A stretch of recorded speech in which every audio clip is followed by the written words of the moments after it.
ka pas kontaktet indirekte, ka thënë kështu,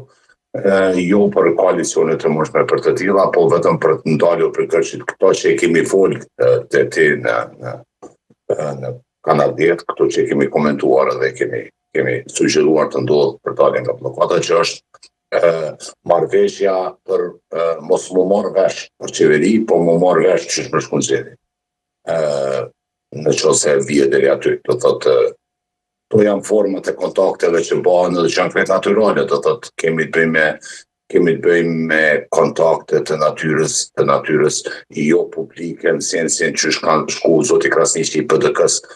të takimet e tiru në episodit Kurti, po kontakte tjera indirekte në kuptimin që më gjithë modalitetet për më të i kalu blokada momentale kuvendit, cili kish me qenë emri, apo a kish me qenë korekte që edhe emri të ndrohet në mënyrë që të konstituohet kuvendi për të konstituar pasaj po të njëjtin kuvend dhe shkohet në qytetet e jashtëzakonshme. Pra ti po mbetesh tek versioni 2 që ka të bëjë me përpjekjen për ta zhbërë kuvendin, a? Po. Dhe do të shkojmë në zgjedhje, kjo është skenari. Po, Arben, është skenari të themi skenari më i mundshëm,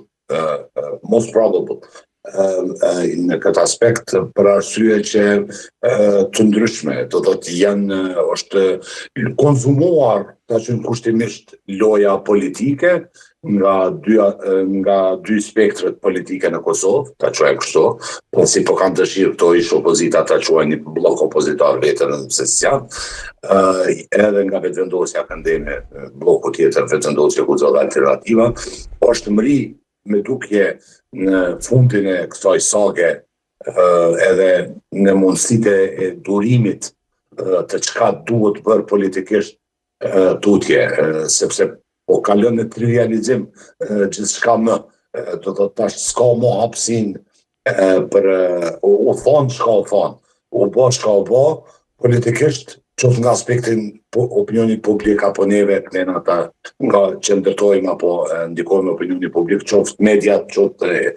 vetë aktorët politik të drejtë për drejtë. Prandaj s'ka hapësinë